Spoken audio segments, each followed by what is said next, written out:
Alrighty, well, I am from the Great White North, probably the whitest of the North. This was, alright, we're doing buttons apparently. This was the temperature when I left on Friday, and so I'm particularly grateful to be here. What I'm going to do today is give you an overview of sort of my broad research program, starting with some early work I did on risk sensitivity theory, and I'm going to take you through to our more recent work on socioemotional comparisons, and hopefully there's a bit of a narrative here. So, risk sensitivity. Before going into risk sensitivity, it's obviously necessary to define risk in its broadest sense. And in its broadest sense, risk is outcome variance. And the example I always like to give is that stealing a car is riskier than buying a car. You try to buy a car, you go to a lot, you either exchange money and or get credit for, a motor vehicle. Two options, you either leave with a car or you don't. If you steal a car, there's a lot more possibilities. You could get a free car, you could die in a car crash, you could end up in jail. There's a lot more variance. And so stealing a car is riskier than buying a car. And so what we're interested in when we're studying risk is how people make choices of high variance options over low variance options. And so this definition is quite important because risk-taking is typically seen as irrational or reckless. When people think about risk-taking, they think about things like crime and violence, they think about drug use, they think about gambling. But in its very agnostic, non-pejorative sense, risk-taking can be seen as rational and adaptive. And here we turn to behavioral ecology to get a sense of a situation where this is the case. And so classic studies, 1980s, looked at foraging birds and how they made decisions about where they went for their foraging, what patches they chose. And so the basic idea was that birds that were in situations of high need, so at the end of a foraging day, if they were far away from a desired state, generally surviving the night, if they were far from that goal, they would choose a risky option because it's the only one that allowed them to meet their need, their survival need. And conversely, if they were in a situation of low need where they were close to their threshold, risk would be an unnecessary exposure to downside costs. And so we can visualize this. A lot of decision making is basically about bridging the gap between where you are and where you want to be, your present state and your goal or desired state. And so this bridge, this gap, is what we call need. And so we define it specifically as disparity between your present and desired or goal states. And so if you're faced with this gap, and you've got a choice between a risky option and a safe option, the risky option's higher variance. As I defined earlier, there's more possibilities, whereas the safe option has fewer possibilities. And so if you're in a situation of low need or low disparity, so you're close to where you want to be, the risky option here exposes you to unnecessary downside outcomes, whereas the safe option gets you away from that sort of pitfall. But in a situation of high disparity where there is a gap, only the risky option even allows for a chance of meeting your need. And so the basic idea is that in situations of high need or high disparity, you're going to see more risk-taking. And so the question I had several years ago is whether or not these need inputs motivate risk-taking in humans. We know there's evidence for this phenomenon in foraging animals, but we didn't have strong evidence at the time for human risk-taking. And so what we did in our early studies is we administered two different measures, decision-making from description, which means that you provide participants with explicit descriptions of decision scenarios where everything is laid out, everything's clear.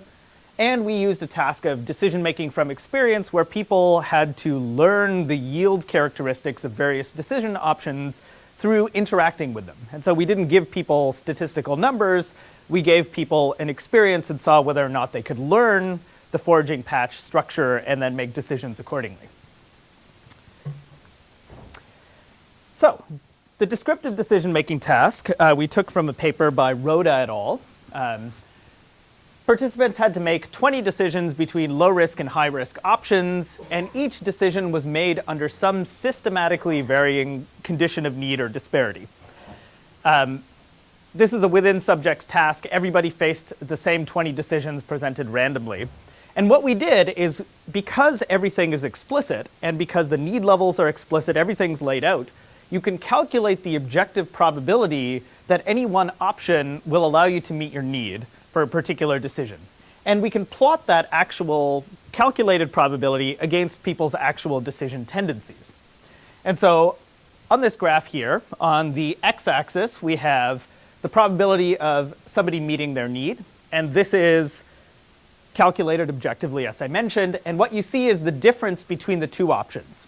And so in this quadrant, risk avoidance tends to be best. In this quadrant, risk preference tends to be best as far as meeting those need levels. And on the y-axis, you have people's actual decision tendencies, how often they chose the risky option as opposed to the risk-preferring option, or the risk-averse option. And so if we plot this, we see that there's a fairly compelling effect of need on risk-taking. Basically, people adjust their level of risk preference based on the probability of meeting their needs. Now, this isn't overly surprising because even, undergrads can calculate basic probabilities, theoretically. They seem to, anyways. And so we wanted to come up with a more ecologically valid task that represents how most people are making decisions in the real world. You don't get to walk around the world and have various options labeled with mean and variance. You have to live experiences, and then you infer probabilities, expected values from those experiences. So what we did is we created something called the eco task, which involved implicitly learning yield characteristics by interacting with cartoon trees. And so I'll show you what this looked like. Two phases in this task. The first phase is the training phase, where people were exposed to 50 trees of 4 different colors that were randomly presented. And so here, people are theoretically learning the yield characteristics of these trees by interacting with them. So you'd see in this phase 1, this lovely pink tree here, very Dr. Seussian. And if you click on it, you'll have some number of apples show up. If you see the blue tree, you have some number of apples show up. And so I don't have to tell you, those of you that have used subject pools, undergrads want to come in and do their job and get their credit as fast as possible. We looked at latencies for this, and people were just plowing through the trees. They didn't even care. They just wanted to get through, which I think makes the results even more compelling. So you've got this yellow tree. It's got a number of apples. You've got a pink tree, and the apples are a little less this time. Green tree, pink tree, et cetera, 50 times. And so after that phase, participants are then exposed to the decision-making trial. And so the goal was you have to survive a week, 7 trials. The first 5 trials were fixed to put people into a condition of either high or low disparity, mapping onto what I showed you earlier. And then there was a risky choice on trials 6 and 7. And so here's what a trial would look like. Oh, not quite yet. There were 10 blocks presented to each participant. 5 were fixed into this high need or high disparity condition, 5 fixed into low disparity conditions. And then people made a choice between 2 trees with the same mean but different variance. And so that gets at canonical risk, which is outcome variance. So you're foraging. You have this basket here, and you have to click to see what trees are available within a day's walking distance. And so you have this yellow tree, and you get a number of apples. It fills up your basket. You have a yellow tree again, fill up your basket, and so on and so forth. Day 3, day 4, day 5, and then you are faced with a choice. The pink tree or the green tree. Based on how far you are, the choices will be different, theoretically, based on risk sensitivity. So if you click on the pink tree, which in this case was the high variance option, you've got 2 apples here. Click again. Got a little more, but not enough. And so participants were paid for every week they survived, actual money, and they earned $1 for each successful trial. And so what we can do is plot in this task the exact same data that we saw earlier. You can calculate the objective probability that any given tree would meet the need for that particular condition and map that onto people's actual decision tendencies. And here we see similar effect. People are risk sensitive even when they're learning yields through implicit learning. And interestingly, you have this variance in the middle where there's a lot of differences in risk preference where the two options don't differ. And so I'll get to that later on. I just wanted to highlight. So what we know, first off, is that if you ask people to rank these trees, so we ran a separate group of people where they clicked on these various trees, learned these outcomes, and then we asked them, in very plain language, which trees had the highest yield, rank them.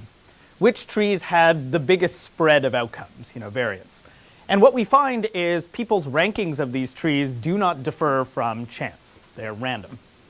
And so that suggests that people implicitly or unconsciously learn these yield characteristics and can't explicitly recall them. Second, I highlighted that variance where the probability of successfully meeting your need does not differ in an objective sense. And we were curious about why this spread, because it's ruining our correlation. It could have been even nicer. And what we find is individual differences in risk propensity, so this was an index of self-control, impulsivity, and sensation-seeking, was significantly associated with the tendency to choose riskier options. So basically, when there's no difference in the probability of successfully meeting your need, people are choosing options that are consistent with their disposition. Okay. This was our very first study in 2010. Since then, we've done our due diligence of direct replication and conceptual replication in multiple different domains.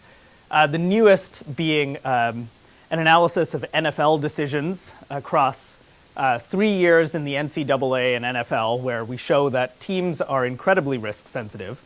And we've, of course, shown this with these descriptive and experiential measures. So we're pretty convinced that this stuff is real for humans. So to summarize this first phase, risk sensitivity theory basically provides a very simple heuristic for risky decision making, where you would expect that people would elevate risk taking in situations of high need where they experience disparity between where they are and where they want to be. Okay.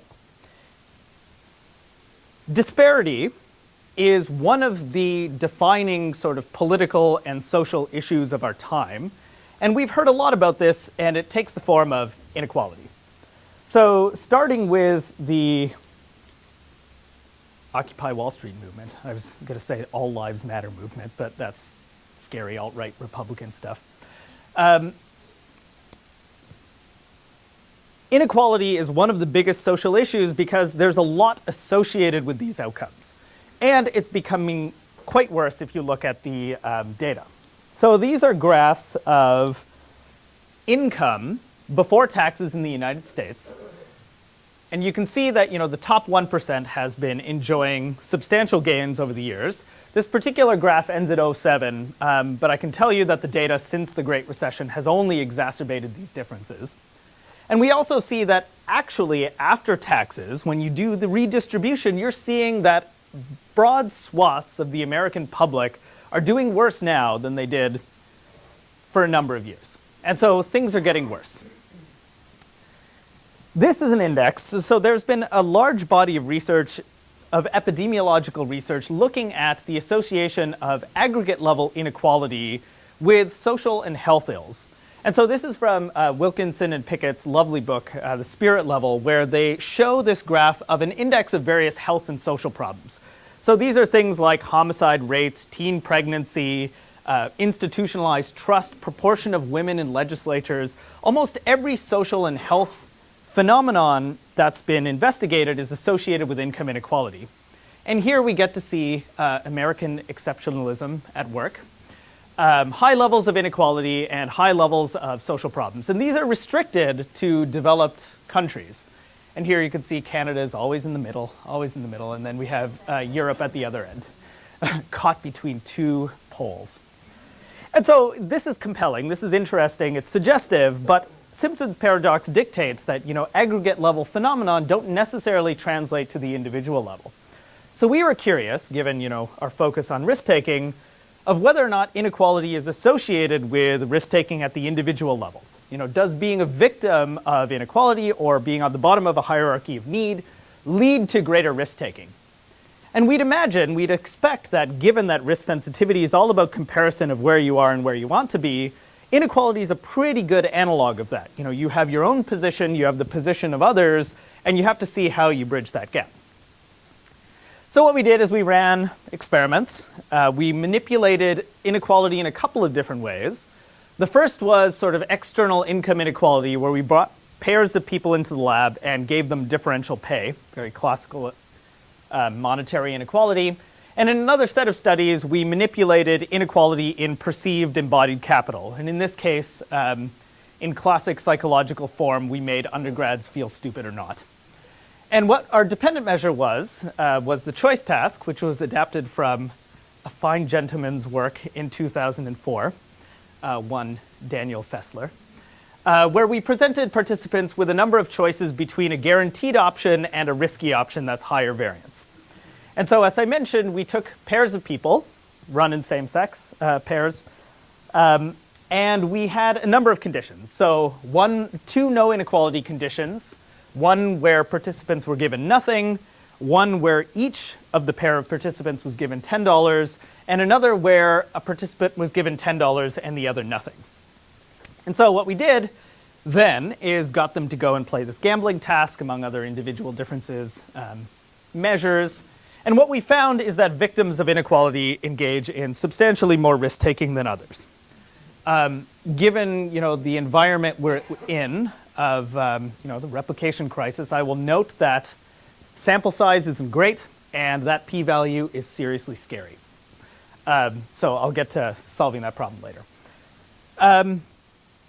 We were also interested in the idea of whether or not these effects on inequality of risk-taking were modifiable. Could we ameliorate these damaging effects? And so what we did is we manipulated inequality, as I described earlier, but then sought to change the inequality to make it egalitarian. So it was a two-phase study where people came in pairs. Either they were put into a condition of inequality or not, and we find replication, direct replication. The p-value here is a little less scary. But we also find that if you took these pairs of people, they went in, they gambled, they played their games, their individual differences. If you take them out and ameliorate the inequality, give the initial victim $10, the other nothing, so that it's now even, you basically reduce that effect of risk-taking. So people who are initial victims drop in their risk preference after this initial ill was corrected. The results for the competitive disadvantage manipulation, where we gave people a false feedback task, was exactly the same. We had people click on a black dot that moved around on a particular screen, and we told them that reaction time was associated with IQ. At the time, we didn't realize, and this is one of my favorite footnotes, that reaction time is actually associated with IQ, surprisingly robust. But that was irrelevant. We gave people relative position data of how they did compared to others and told them they were either well above or well below average. And we see that basically this perception of competitive disadvantage relative to other students led to the same outcomes. The graphs are identical, the effects are identical. So what we can sort of conclude here is that inequality leads to increased risk-taking, consistent with risk sensitivity theory. This is true whether inequality comes from external sources like income or from perceived internal sources like competitive disadvantage. And conveniently enough, Brian Payne and his research group last year directly replicated and extended this findings in a nice PNAS paper, including in naturalistic samples. And so it seems to be a robust finding that inequality facilitates greater risk-taking. I will also add there's other details like Martin Daly and Margot Wilson's work showing that inequality is one of the single best predictors of homicide rates, for example, or crime rates. So there's a lot of convergent evidence that inequality and risk-taking are linked. And our results also suggest that the effect of inequality on risk-taking is modifiable, though with the proviso that it's short-term. There's some recent evidence suggesting that interventions for things like implicit prejudice, measured by the IAT, is only effective in experimental sessions and doesn't extend to longer terms. And so, we have to be sensitive about how much we interpret that result. Okay, so we know that risk sensitivity leads to increased risk-taking in situations of need. We know that inequality is an analog of this situation and leads to increased risk-taking. We were now curious about the role of individual differences in this phenomenon. And so here, an interesting phenomenon, a cultural phenomenon, is that most people assume that criminals are born risky. You know, they have something wrong with them, they were just born something backwards. And so there's evidence to somewhat support this. Crime and antisocial risk-taking tends to conform to something called the generality of deviance, where people who engage in one form of risk-taking, antisocial risk-taking, also tend to engage in various other forms. And so it's a bit of a sort of misconception that offenders specialize. You know, we think that criminals are, you know, burglars or rapists or murderers, but the reality is that most criminals are generalists, with one exception, which is offending against children. We also know that there are stable personality traits that are associated with this generality of deviance, namely impulsivity, self-control, sensation-seeking, you know, generally self-regulation issues. And so a lot of the work we've done has shown sort of the scope of this generality of deviance, especially when focused on problem gambling. But there's another possibility that, you know, people are not acting based on stable dispositions or individual differences, but that there are situational cues that systematically vary, that sort of evoke consistent behavior that looks dispositional. And so an alternative interpretation is that people that are showing this generality of deviance are doing so because their environments are stable. You know, if you're a victim of inequality, if you're growing up in Regina, the neighborhood is North Central. Here, my cultural understanding suggests that it's Compton. If you're growing up in Compton and you're low socioeconomic status, you're bottom of the SES ladder, you're reminded of that every single day. It doesn't matter what your disposition is, you're reminded of your position in the hierarchy on a daily basis. And so it's possible that some of this risk-taking is a byproduct of sensitivity to immediate costs and benefits. And so what we did to test this, the question of, do risk-persistent people adjust risk-taking to situational cues, we recruited people from risk-persistent populations. And so this was in Lethbridge, Alberta, which is, the west of Canada has a lot more inequality than the east does, partly because of the history of sort of colonization and the poor treatment of Aboriginal peoples. And so what this meant is that we had a ready sort of natural sample that we could recruit to see whether or not this phenomenon was true, this situationally evoked risk-taking. So we recruited gambling addicts, drug addicts, delinquents, ex-convicts, convicts, homeless people, and a control population, some students, some community controls. And we had a large sample size with a lot of range, so we got our variability. And we administered self-reports of risk propensity, risk attitudes measured using the Dospert, impulsivity, sensation-seeking, self-control, and we found the variance we were looking for, that, you know, ex-convicts, problem gamblers show substantially higher levels of risk propensity than others do. So we have some variability here.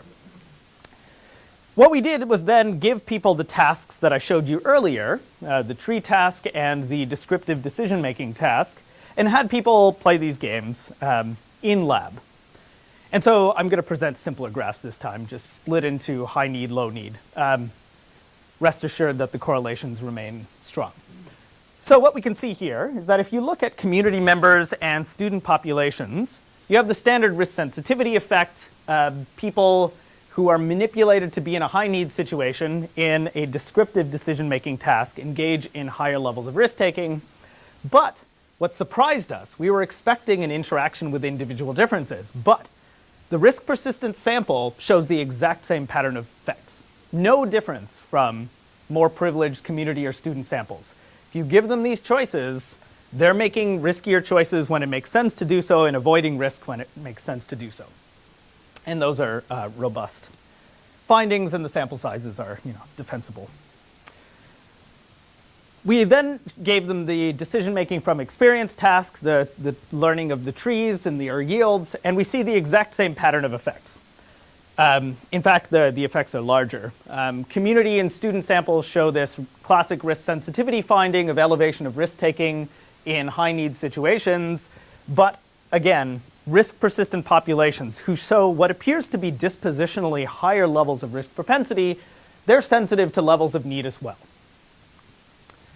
So what that tells us, or what it suggests, is that risk-persistent populations are risk-sensitive That is, they're sensitive to immediate benefits and costs. If you bring people out of their everyday environments, bring them into this sterile lab situation where they're playing these arbitrary games, they make decisions that are no different from more privileged community or student samples.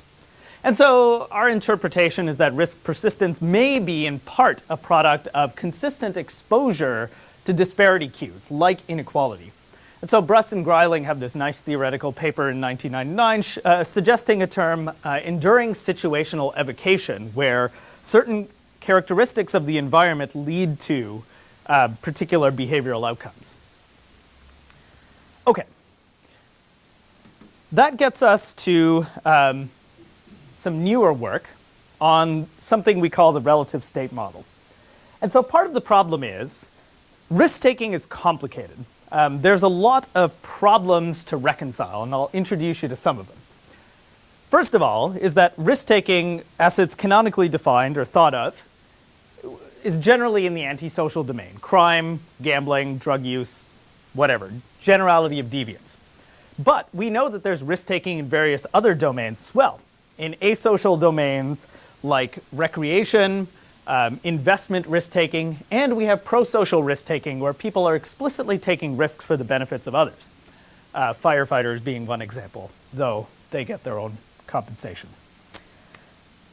There's also the issue of very strong individual differences in risk-taking. We know that there are personality traits that are very predictive of risk, neuroticism, sensation-seeking, impulsivity, self-control.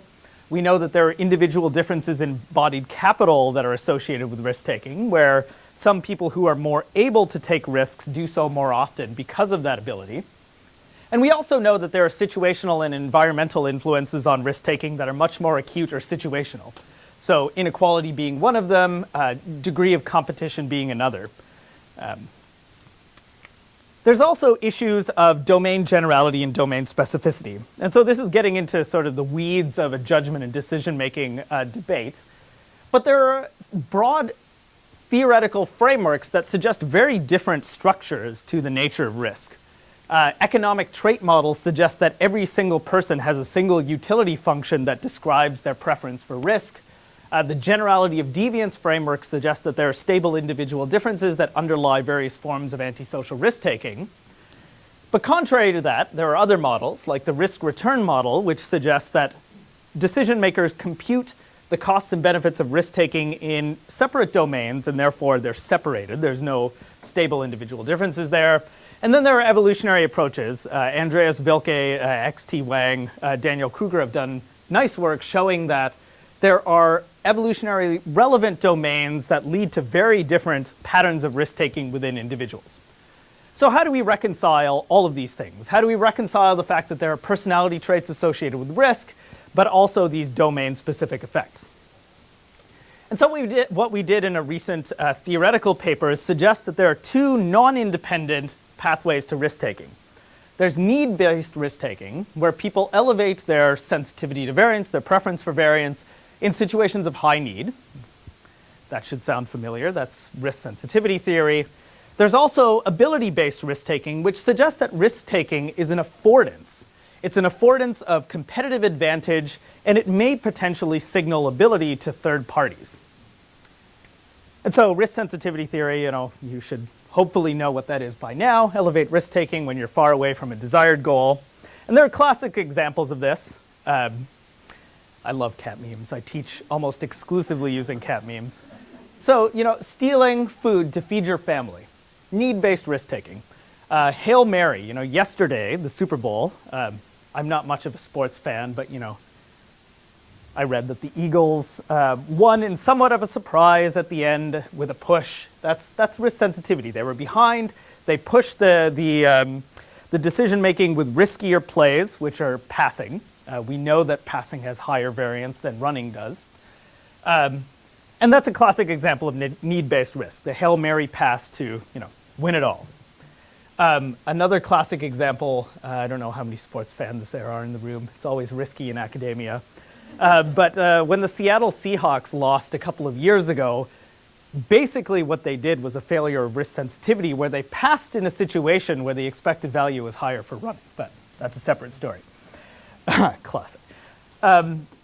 And, cat memes aside, there's lots of evidence that there's need-based risk-taking. We know Martin Margot's classic work on young male syndrome, where situational competitive pressures lead to increased risk-taking, especially in the teenage years, especially among males. There's evidence for life curves persistent offending, where people who have experienced early developmental perturbations, so early head injuries, early adverse childhood events, unpredictability, abuse, tend to, A, have lower embodied capital. They're less intelligent, they're less attractive, and they engage in persistent risk-taking over the lifetime. And if you interpret this in the framework of risk sensitivity, you've got people who are chronically competitively disadvantaged, chronically engaging in risk-taking, which is consistent with the framework. We also see need-based risk-taking phenomenon in the non-antisocial domain. So we have some data showing that people's choices of potential financial portfolios are dictated by need for returns. We have, I didn't even put this on the slide, we have a series of studies showing that risk-taking in the classic Asian disease problem, for example, is in part a product of perception. So we showed that in loss frames, for example, people self-generate higher levels of people needed to be saved in this hypothetical survival scenario, and therefore engage in risk-taking as a product. And then, of course, I've talked about this already, need-based risk-taking is ubiquitous in football, and we have data from other sports showing the same phenomenon. Okay, the second broad category that I talked about is ability-based risk-taking. And so this is risk-taking as an affordance of privilege or ability. These are people who are engaging in risk-taking because they're better able to pull it off. They have better embodied capital, they have better skills, they're more able, and therefore risk has a different set of expected values. And there's the phenomenon of ability-based risk-taking potentially also being quite adaptive because it might signal underlying quality to third parties. So classic examples of this, we have fat cats. If you roll into the casino with a huge wad of cash and you're gambling on these tables, that risk-taking is a product of people playing with their lunch money. These are rounding errors, whereas to us peasants, it's a little bit more of a cost. And we also know that there's literature that, again, Dan has worked on formidability being a good example of ability-based risk-taking, where formidability, raw strength, may be a signal of ability to third parties. And so evidence for this, the formidability work certainly suggests evidence for antisocial risk-taking. People who get in bar fights on a regular basis are not 5'7" Indian males with wrists the size of spaghetti noodles. And in the non-antisocial risk-taking domain, there's work by Andreas showing that successful risk-takers tend to be more attractive. There's classic work by Smith and Blige-Bird showing that Muriam turtle hunters acquire better quality prey if they're more attractive, if they're more able, if they have embodied capital, and this translates into evolutionarily relevant fitness outcomes. And so all of this brings the question, how do we reconcile these two pathways? How do we integrate both need-based and ability-based risk-taking into a single understanding, a single framework? And so what we suggest is that competitive disadvantage is determined by something called relative state. And so relative state is a product of two things: the person themselves, what traits they possess, their embodied capital, their attractiveness, strength, whatever else. And that can also be thought of as their absolute state.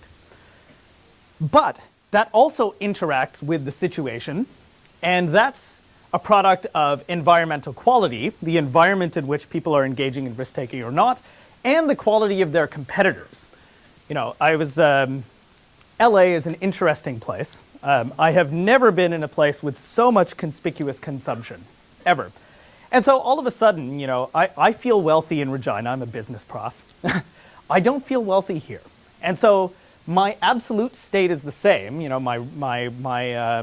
My net worth hasn't changed, but the environment has changed. And so my relative state is fundamentally different in LA than it is in, flatland, as I like to call Saskatchewan. Okay, so here's what we came up with the model. I hope every step is fairly uncontroversial. We are products of gene expression, a controversial thing to say in some environments. That gene expression is moderated in part by developmental environments. Those things give rise to embodied capital, absolute state, who we are right now, what we contain in our minds. Our absolute state is modified by situational or environmental factors. You know, if somebody develops a sickness early on in life, that's scarring, all of a sudden gene expression is modified by the environment. This is where I cop out completely. Everything interacts. I make no statements otherwise. But basically the idea is that this boils down to something called relative state, which is an index of competitive disadvantage that's an interaction of embodied capital and situational factors. And what relative state does is that for any particular decision, it modifies the probability of success, it modifies the probability of failure, and the expected value of success and the expected value of failure. And then here, another cop-out, here's an error term. That's for noise. And all this boils down to a particular decision under risk. What this model offers is that it can explain the appearance of domain generality and domain specificity of risk based on whether or not those parameters we've talked about are correlated in different domains. And so these different costs and benefits in different contexts can give rise to the appearance of specificity or generality. So, for example, if you've got two different contexts where the probabilities of success and failure as a product of who you are and the environment you're in are not correlated, it's going to look like domain specificity. So if I'm able to, do things like take risks by doing a PhD in psychology in, the 21st century and, looking for a tenure track job, that risk-taking is not correlated with, me going and starting bar fights. It's going to look like domain specificity. But if you've got contexts where the various parameters of decisions, the probabilities of success and failure, and the expected values of success and failure correlate, it's going to look like domain generality. And so relative state can give rise to the appearance of both specificity and generality. We also, very recently, with Adam Sparks and our collective advisor, Pat Barclay, we just submitted a mathematical model where we very clearly set out the assumptions in the model in terms of fitness payoffs, very explicitly evolutionary. And we found two basically sort of basic headline findings. Competitively advantaged people should engage in higher risk-taking when they're more likely to succeed. So they have a higher probability of success, lower probability of failure. Oh, I numbered a list that isn't there. My apologies. And they enjoy a higher level of expected value from the risk. So when they take risk, they're more likely to succeed, and they're going to succeed with a higher payout. By contrast, competitively disadvantaged people should engage in risk-taking when no low-variance options are available. This is consistent with both of the two pathways, and so it was somewhat gratifying, to really force our model into mathematical parameterizations and see that the basic predictions hold, plus a number of very interesting interactions. And here I'll defer to my esteemed colleague Adam to tell you more, if you have any questions at the end. Okay, so to summarize the section on relative state, we know that the reason that we started thinking about this is because fitness is fundamentally relative. Fitness is a product of a population, and so it follows, at least in our logic, that there should be cognitive decision mechanisms that are sensitive to relative position, given its fundamental role in natural selection. The model reconciles different patterns of risk-taking. It can account for need and ability-based risk-taking. It can account for antisocial, asocial, prosocial risk-taking. It can account for domain specificity and generality with just a few simple parameters. It's inclusive of embodied and situational influences on risk, which means that the classic person-environment interaction is acknowledged. And it's also broadly relevant to any area of decision making where choices involve variance in outcomes. And so cooperation is one such domain, conflict is another, mating is another. And so in our 2 papers, we give some specific examples of how the relative state model can be mathematically parameterized to show classic gender differences in risk-taking, for example. Okay, this is where we get into our current work that is somewhat more half-baked. And this is where I'd be very interested in feedback from the audience. We've started looking at emotional reactions to being victimized by inequality and its implications for health very generally. And so the fundamental question driving this is, at a proximate level, how do people experience relative state? What is the proximate experience of that comparison? And so we want to know what that feels like. So emotions are subjective proximate mechanisms that guide behavior. They're acute. They inform paths of action. And so in the classic judgment and decision-making literature, there's some reference to emotions. There's a general rule that, among options, do what feels best. And so this has been called optimization under constraint. There's also a very influential framework called risk as feelings, which suggests that when people make risky decisions, they're going to follow a pathway that feels better relative to others. So the first candidate we looked at to try and understand the psychology of relative state was called relative deprivation. And so this describes feelings of resentment, anger, frustration, based on being deprived of deserved outcomes relative to others. And so it's perceptual. It's a perceptual barometer of competitive disadvantage. So, Leary has talked about self-esteem as a sociometer that gives you an indication of where you stand. This is not so different. And so what we did is we looked at this cross-sectionally, again, preliminary work, but we found that relative deprivation is associated with a number of key risk and health-related outcomes. So this, for example, is a comparison of people who have been incarcerated, arrested, charged, convicted, or incarcerated, and their levels of relative deprivation. And so you can see there's a systematic difference here. Level of problem gambling severity is very cleanly predicted by levels of relative deprivation. We have a number of papers showing this. Seems to be moderated by stress. And then we have a number of associations with risk-related phenomena. So we know that relative deprivation is associated with discounting, antisocial conduct, general and problem gambling, and general mental health and physical health. So that's all very suggestive. But we have a problem in psychology, and that's one of concept creep. Everybody wants to define a new term, a new phenomenon, and measure it a different way.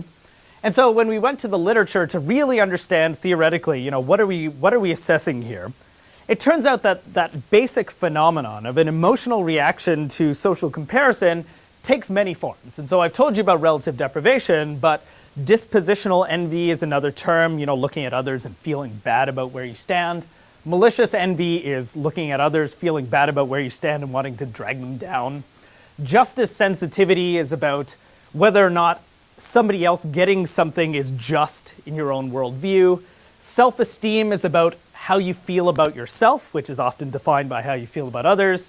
And distributive justice is about how you perceive inputs and outputs. If I put in X amount of hours and get X amount of dollars, but somebody does X plus 1 hours and they only get X dollars, they're going to feel a lot worse about it by that comparison. And so what we did is we were trying to find this higher level socio-emotional comparison construct and measure it well. And so we did what I would suggest every psychologist should do at some point, do a scaled validation study. And we tried to do it as properly as possible. And so we first took all of those, we call it SEC, socio-emotional comparison, because I too want a concept.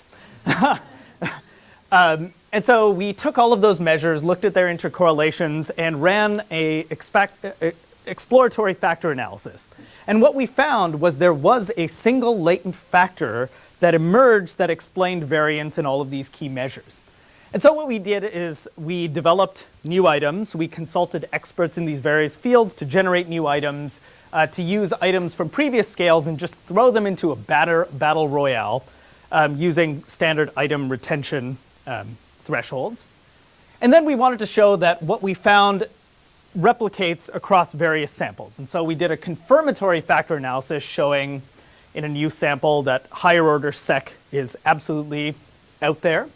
We did it again in a student sample, and then we showed that it has robust test-retest and temporal invariance, which means that various categories of individuals don't show different sort of underlying psychometric traits. And so what we end up with is a 26-item scale with 3 facets, a very high alpha, and a 1-month test-retest of 0.83. And so here's what these items look like. The first subfacet is envy/relative deprivation, and it's items like seeing other people's achievements makes me resent them. Self-esteem we'll all be familiar with. When I compare myself to others, I feel like a loser.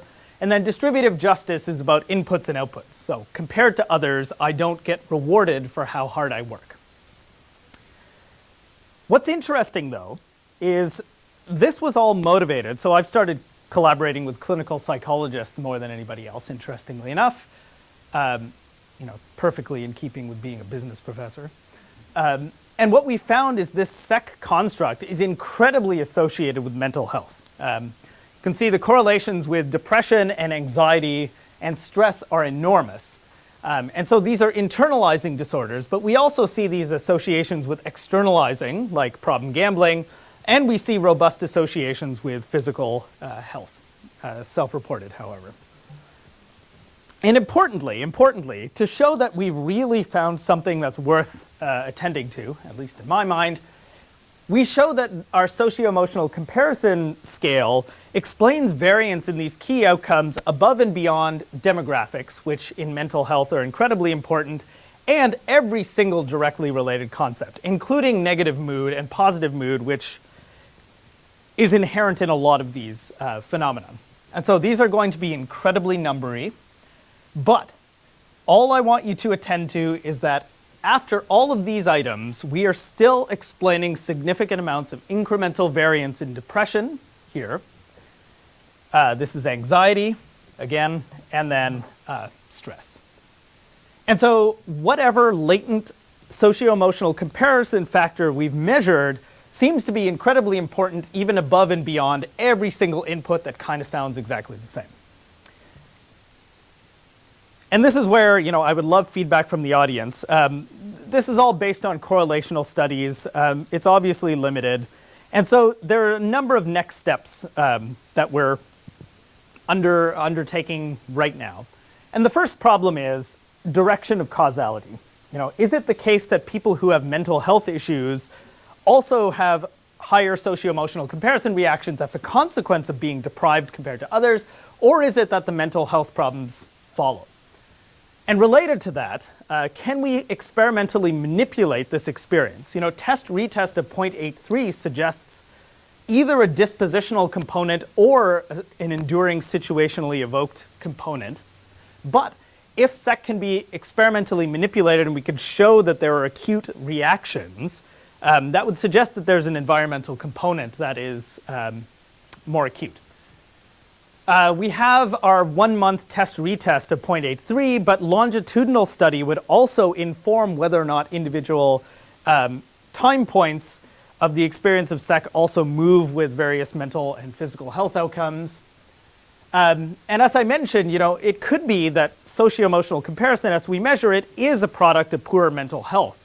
And in fact, there's some very nice new data suggesting that various forms of psychopathology, including both internalizing and externalizing disorders, tend to be part of this general tendency that researchers Moffitt and Caspi have called the P factor, the psychopathology factor, and there seems to be stable individual differences in this. And their evidence is quite strong. They're the researchers that run the Dunedin cohort, where they followed people longitudinally from birth to now people in their 40s. And so this is something we'll have to reckon with moving forward. We have some preliminary evidence suggesting that socio-emotional comparisons are in part a product of life history considerations. We know that faster life histories are associated with higher levels of socio-emotional comparison reactions. We know that early childhood unpredictability is associated with higher levels of SEC. And we also know that incidents of trauma and adversity through the lifespan and in childhood are associated with this. So, suggestive of some developmental inputs.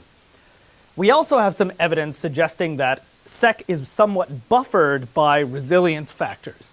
And so, because I'm working with clinical psychologists, what they care about more than anything else is structuring interventions.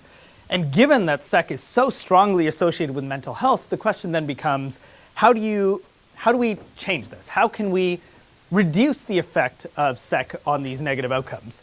And so we've investigated a number of candidates, grit, conscientiousness, self-efficacy, mindfulness, and we've found some very suggestive results that indicate that these traits, these sort of resilience traits, buffer against the negative effects of SEC, and this occurs across time. I am technically a business professor, and so I should probably care about the workplace. With a new colleague, we're now looking at whether or not social comparisons in the workplace are associated with a number of organizational outcomes that are key. Burnout, job commitment, job satisfaction, job performance. And the workplace is actually a very relevant place to study this because hierarchies in workplaces are incredibly rigid and known. You know, people know where their hierarchical level is. They know how much complexity there is in the hierarchy. They have a sense of how much inequality exists and their shared culture. And so it's actually a very controlled environment to look at the reactions of inequality. We're interested in externalizing behaviors, so this is getting into associations of these inequality comparisons with the generality of deviance, which I mentioned earlier, antisocial conduct, crime. We have some preliminary data showing that, unsurprisingly, Facebook, Twitter, Instagram are basically designed to make you feel terrible, given that everybody's curating their own best lives, and that the negative effects of social media on mental health are almost fully mediated through these emotional comparison reactions. And then finally, as I mentioned, can we do interventions to reduce the effect of SEC on clinical outcomes? And so because Regina has an extremely strong clinical program, we have some trials being set up right now where we're going to do interventions and see whether or not through CBT-based, cognitive behavioral therapy-based interventions, targeted at making people feel better about their place in the social hierarchy will lead to better health outcomes. So taken together, socio-emotional comparisons appear to be the various measures of socio-emotional comparisons floating out there tend to be various, how many times can I say the same thing over and over? These measures all seem to be addressing this latent factor of socio-emotional comparison reactions, and we know that it's very strongly associated with mental health. And given that inequality is rising at an aggregate level, economic inequality, I would suggest that this is a particularly interesting phenomenon given the environment we're in right now, where differences are more exacerbated now than they ever have been before. Okay, so to sum this all up and get to questions, based on evolutionary theory, we know that natural selection is all about relative success. And so because it's all about relative outcomes, it shouldn't be too surprising that there are cognitive mechanisms sensitive to disparity, the psychology of relative state. And it's not surprising that these functional considerations lead to proximate-level emotional reactions that are associated with relevant outcomes. And as far as policy goes, I generally don't try to stray too much into the realm of politicians. But I would suggest that maybe if we want a healthier society, focusing on ameliorating root causes of inequality might be productive. And we see this, a lot of the graph that I showed you of aggregate inequality and social and health outcomes, one thing that you can basically see is that the countries that are healthier in the bottom left of that quadrant engage in a lot more redistribution of resources. There are also issues of things like developmental determinants. Inequalities get compounded over generations. I've mentioned progressive taxation, and I would argue that universal health care has its virtues, said the smug Canadian. I love to throw out that on a federal level, the United States spends 1.5 times as much money per person for a private healthcare system. So you can chew on that. And so the question is always, as an evolutionary psychologist, we struggle with the idea of norms. Well, we don't struggle. There's a fundamental tension of the way nature is and the way the world ought to be. And at the end of the day, we decide the societies we want to live in. And that means understanding the phenomenon underlying this stuff. And again, smug Canadian moment. This is this lovely piece of art called The Court of Donald I. Yeah. I'll just leave that up there. Thanks to all of my wonderful collaborators, all of my wonderful students, all of our egalitarian sources of funding in Canada, and thank you for your attention.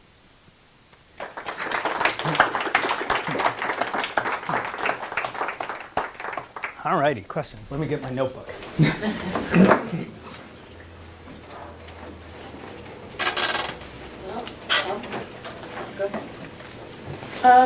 I was going to ask, well, thank you, first of all, for the talk. It was really great. I was going to ask about how risk-taking as a function of inequality in the environment is related to ideas that people might have about sort of the fairness of this inequality. And I was thinking about it because you mentioned your upcoming study about inequality in the workspace. And I was thinking in such a sort of hierarchical environment, people might perceive this inequality as more fair. Do you think this has implications for risk-taking?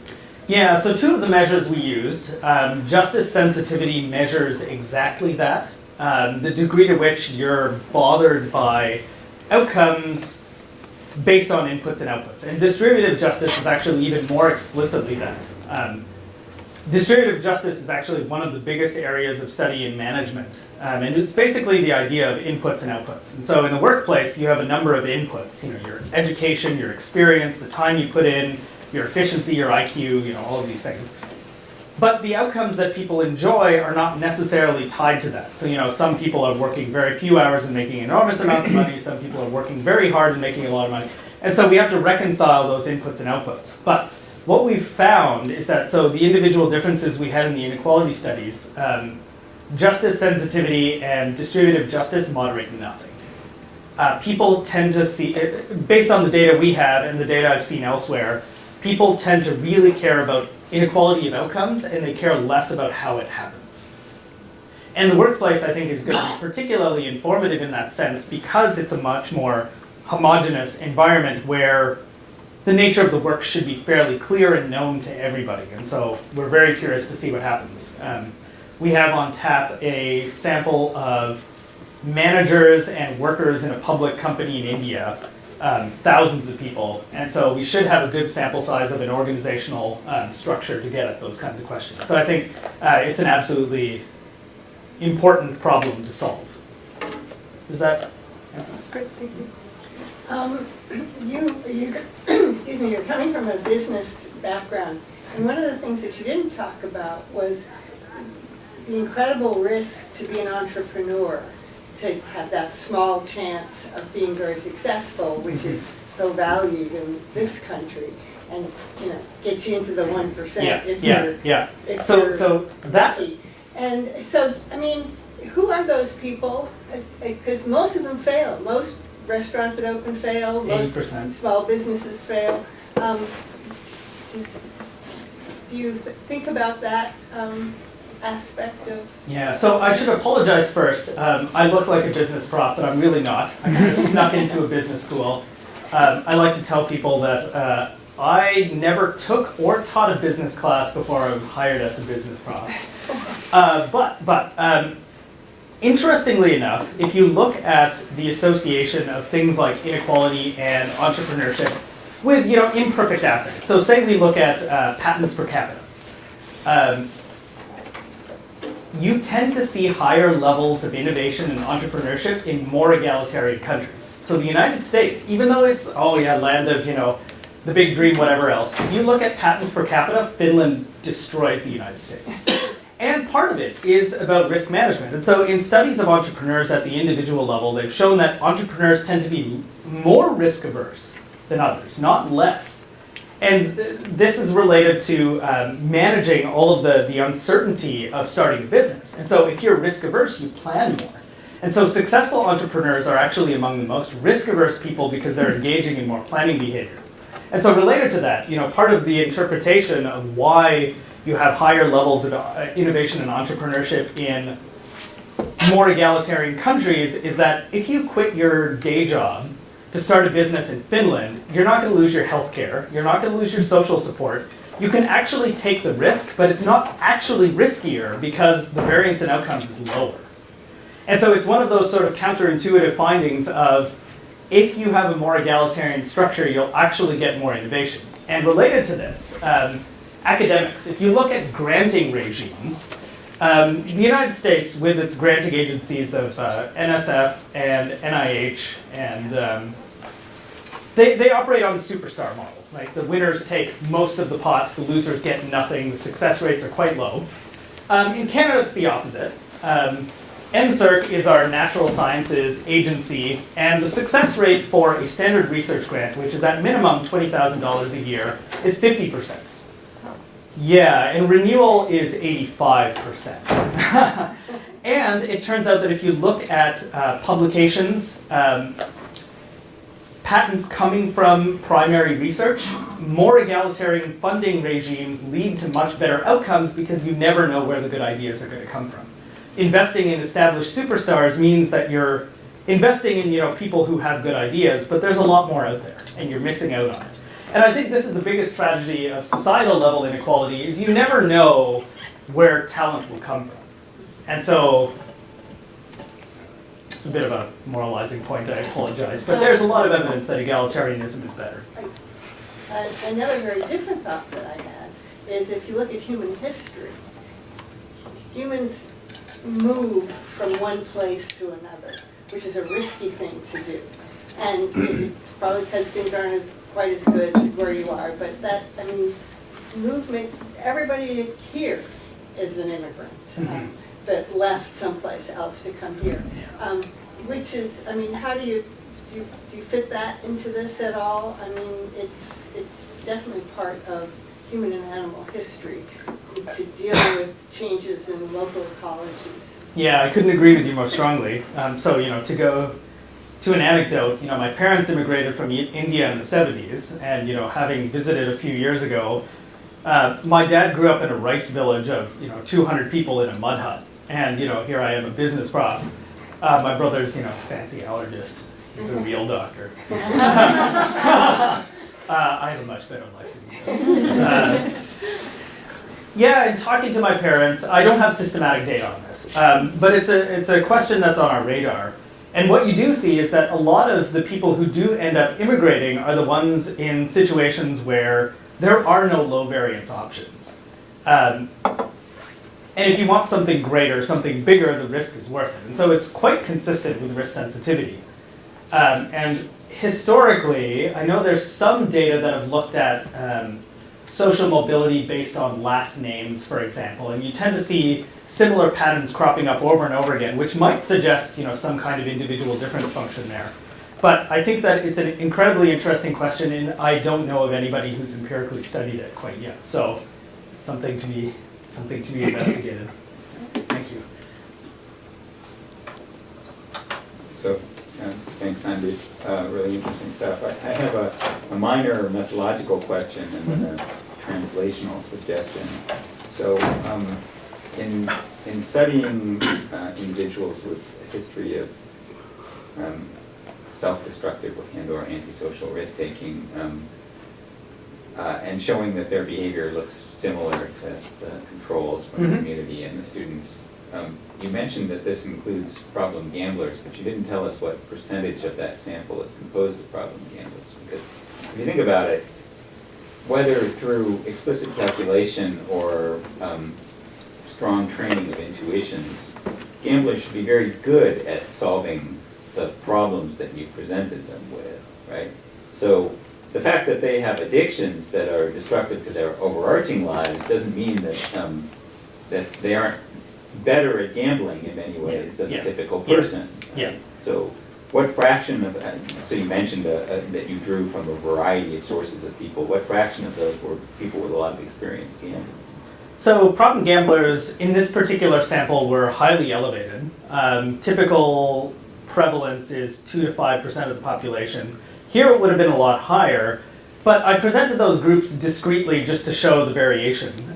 When we did these analyses of the split of risk persistent versus everybody else, it was based on scores on risk personality, on dispositional measures of risk propensity.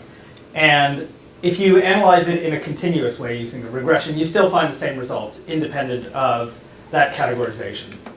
So I would argue that, yeah, I think that's an interesting case, although there's data suggesting that problem gamblers are much more prone to mathematical and probabilistic distortions, more, not less.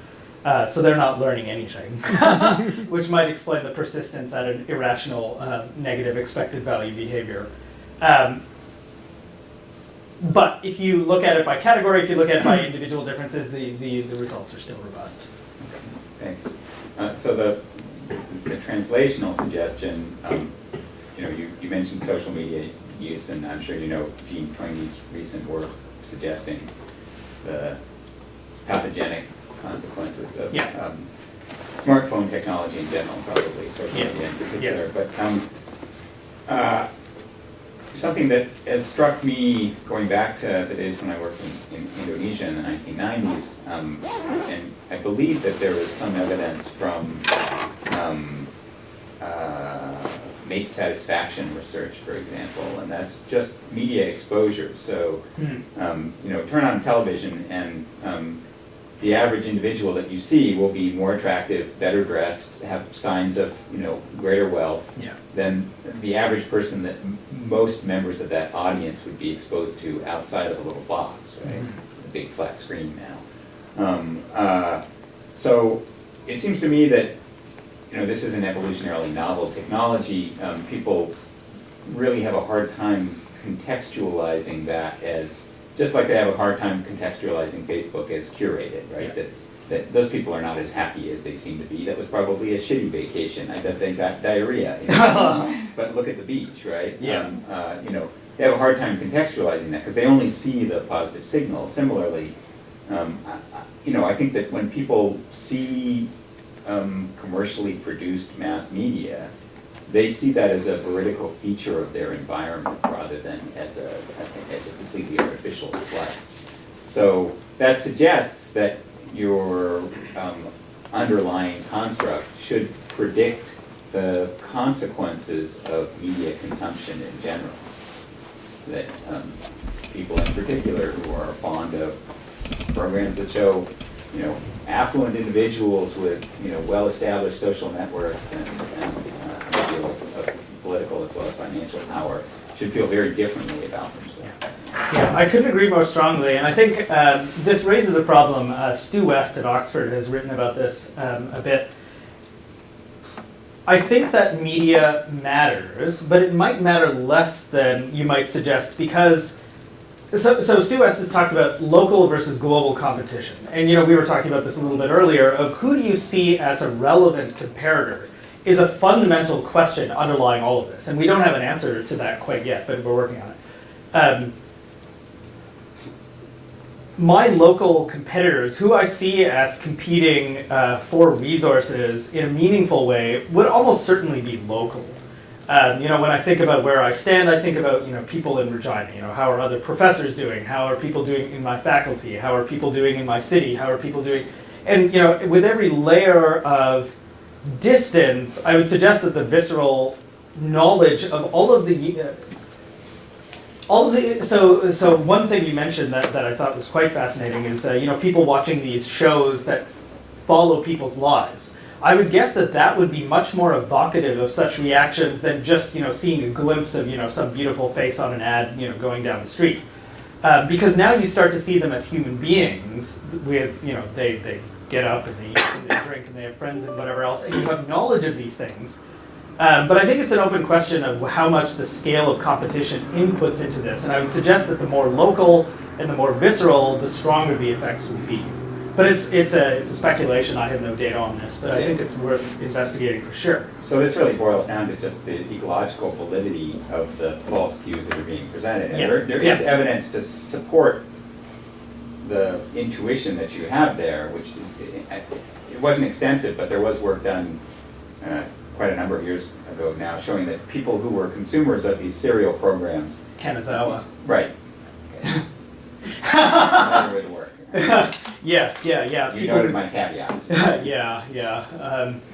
I liked the idea at the time, and I think the theory makes sense, but it's an open question that we can empirically examine.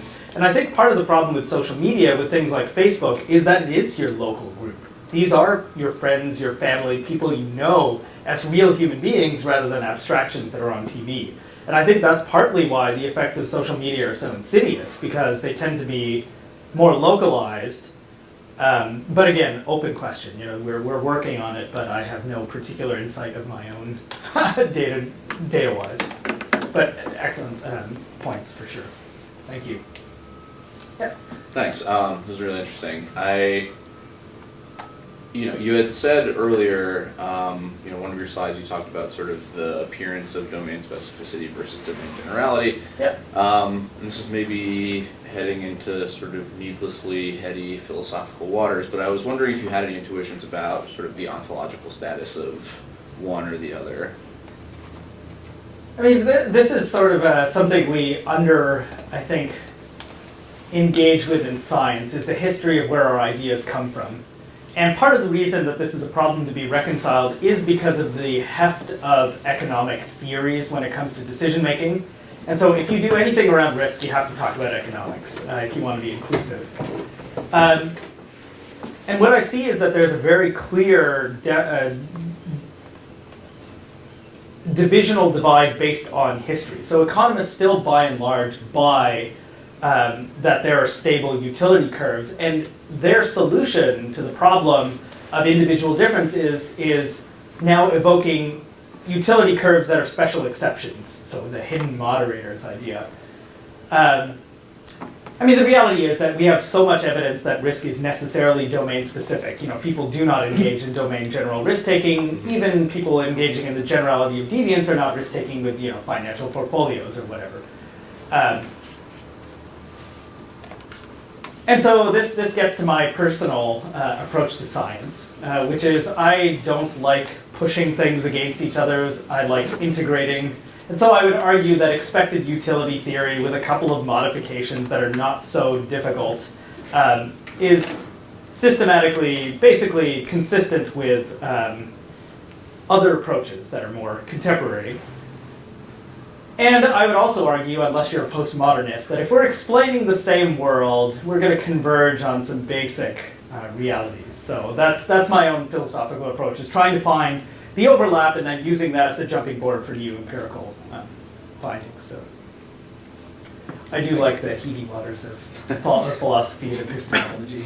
I was thinking about just the beginning when you had your distribution curves for conceptualizing risk. It looks kind of like there's an implied symmetry of the magnitude of the benefit of positive outcome and cost of negative outcome, when in reality they may not be. Does that affect anything else that followed? Like you didn't have a dissociation between stable condition versus disposition. Could it maybe be part of that or something else? What are your thoughts? I think that's an excellent point.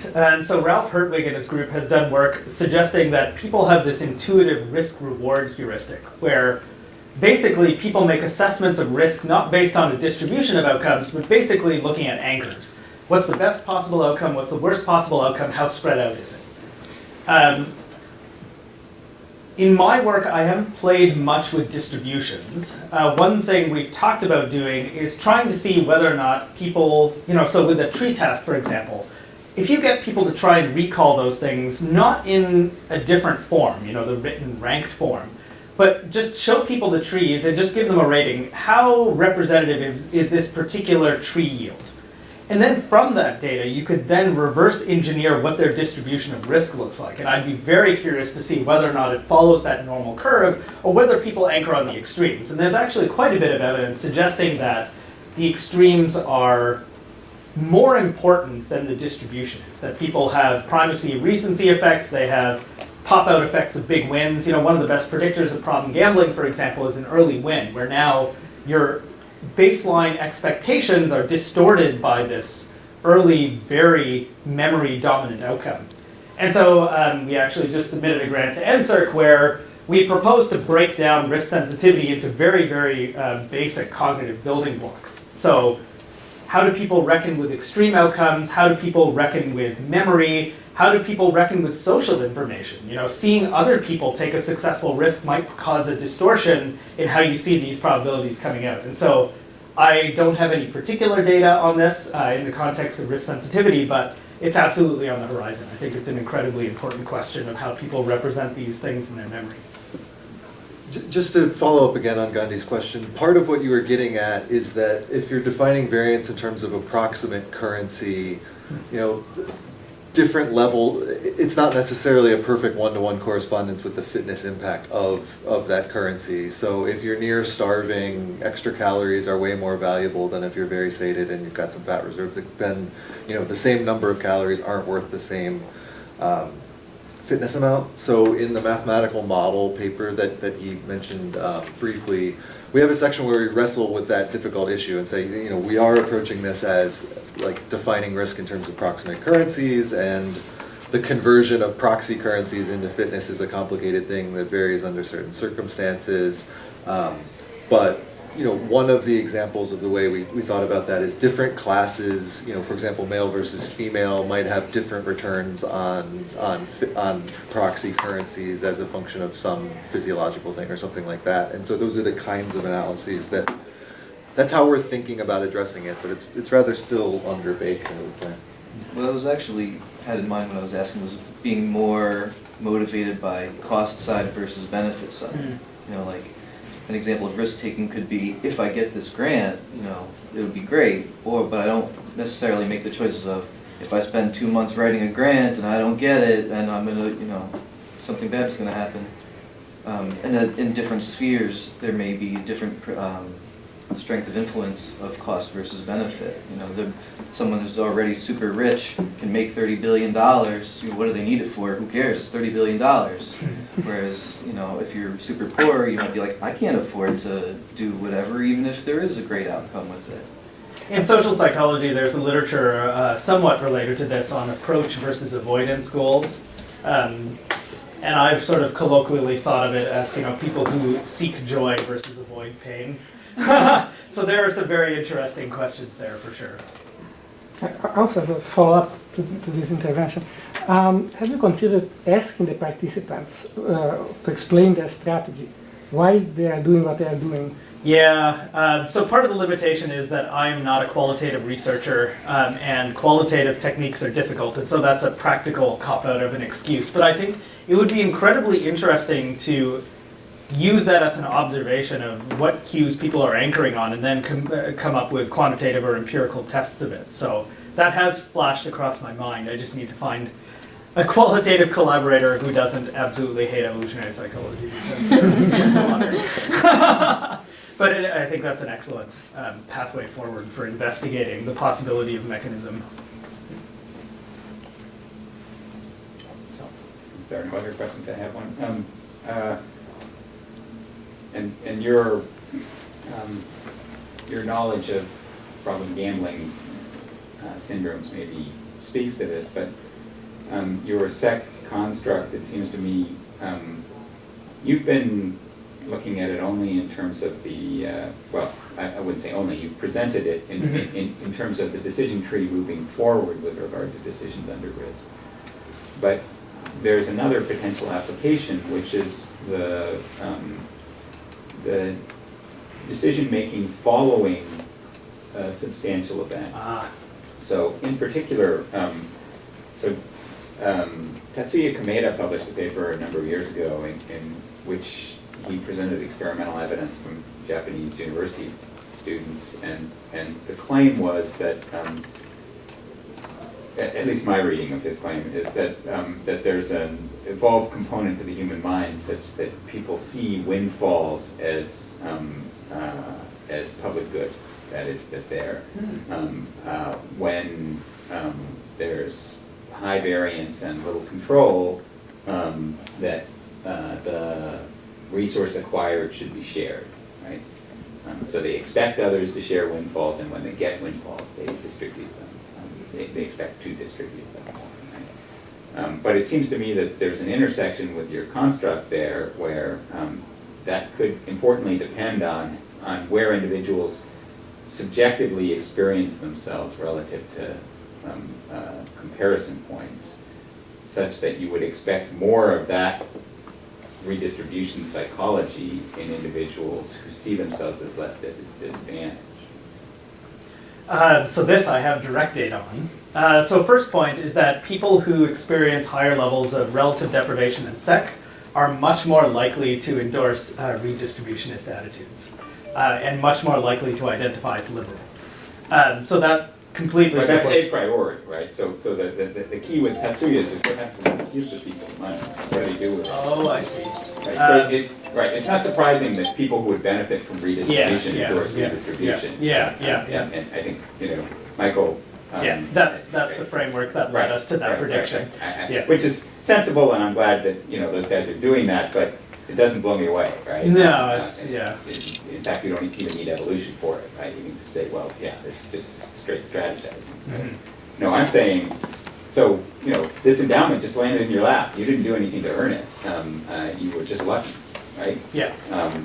What happens now? How motivated are you to share it with others? That is, to behave in a way that is consistent with a psychology of mandatory distribution. Right? Yeah, that's actually quite interesting. I don't have anything on that directly. Do you know where that paper was published? I'm sure you could easily find it. I don't remember. It was some major American social psychology journal, if I remember right, but I'm not certain. Okay, that's quite interesting. We certainly know, this isn't direct, it's a bit of a tangential piece of information, but we know that cognitive distortions are highly associated with the SEC construct. So if you have a very strong external locus of control, for example, you have a much higher level of socioemotional comparison reactions. And that is associated with higher problem gambling, higher risk taking. But it's, again, not quite the question you're assessing. Our interpretation of that finding is that people who are at the behest of powerful others are much more likely to endorse risk taking because of risk sensitivity. That if you don't have control over low variance options, you're more likely to choose high variance options. But how that interacts with or informs endowments leading to subsequent risk attitudes, I don't know. But it's a super interesting question. Yes. Towards the latter half of your talk, very interesting. Thank you. Latter half of your talk, we were talking about, I think, affective predictors of some of these risk decisions, right? So that people, presumably, who are making more risky decisions are doing so because it feels good. And I'm wondering how that fits in with the literature, the distinction in the literature on liking versus wanting. This, where essentially it often pops up in terms of addictive behaviors, right? Where people are engaging behaviors that they feel like they need to do without really liking it. In fact, many times it's they actually dislike the behavior. Yeah, no, one of our very interesting findings on a different line of research is that, so intolerance of uncertainty is seen as a sort of transdiagnostic factor for mental health. People who are more intolerant of uncertainty are much more depressed and much more anxious. It's kind of the definition of anxiety. But it turns out that it's negatively associated with problem gambling. So we expected, straightforward, well, people who are more intolerant of uncertainty would gamble less. Why would they expose their resources to these variable outcomes? It's actually the opposite. Intolerance of uncertainty is associated with more problem gambling. And if you drill down, it's because people don't want to, they need the, so if you break it down to just problem gamblers, so we're not talking about a heterogeneous population here, they engage in higher risk taking as a consequence of intolerance of uncertainty because they just want to know the answer. And I think it's entirely related to that liking and wanting phenomenon. But I'm not familiar with the literature in that area, but it sounds quite relevant. And we've struggled with that a little bit because, we talk about, risk sensitivity being about the disparity between present state and goal or desired state, but need and want, how they differentiate is a very open, interesting question. Yeah, I don't know if it would at all map onto Yeah. this ability versus need distinction. That you make. Yeah, that's an excellent point. Thank you very much.